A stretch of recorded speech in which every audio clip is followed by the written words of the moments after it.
So whenever you're ready, just talk to me about your organization and what you think the hiring trends are for young journalists today. My name is Liz Allen. Hmm. I'm the new president of the Pennsylvania Society of Newspaper Editors, and I'm the public editor at the Erie Times News, where I began my career many years ago as an intern, and then, of course, did some other things before I returned home.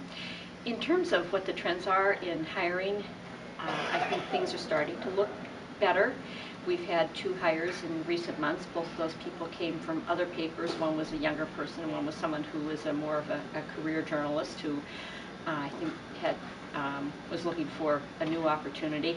And I thought about this, and the one person we hired as our education reporter, we received many, many applications, obviously. Whenever there's an opening, got a lot of applications.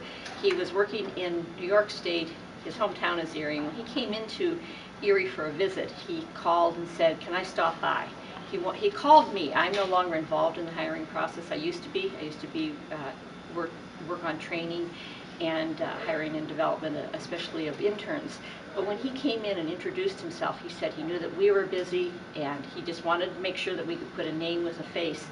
That was a really smart thing to do, because I mentioned it to my boss, who was actually involved in the hiring, and that said to me, this is a person who is aggressive and assertive, but did not do what I always advise intern applicants not to do. Don't cross the line from being aggressive and assertive into being obnoxious. There can be a point where, if you start to pester people, I don't think that sounds good. If you're looking for a job, I certainly hope that you've had experience with your college publication and website, hopefully some internships too, because those things are always going to help you kind of rise to the top.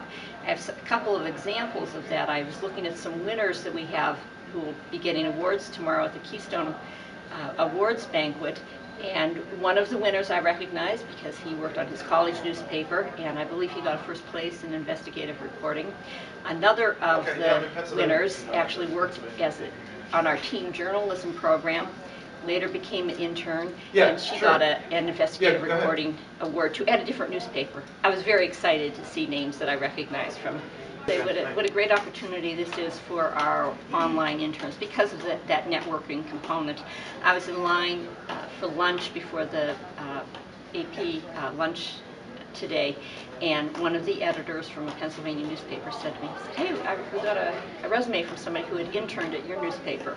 Is that person any good?"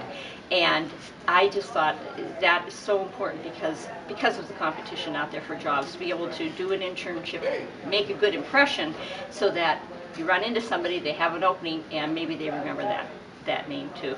In terms of openings that are out there, I belong to 2 listservs right now. One is the National Conference of Editorial Writers, where they're looking for people with, when there are openings, 5 to 10 years of experience on actually shaping opinion.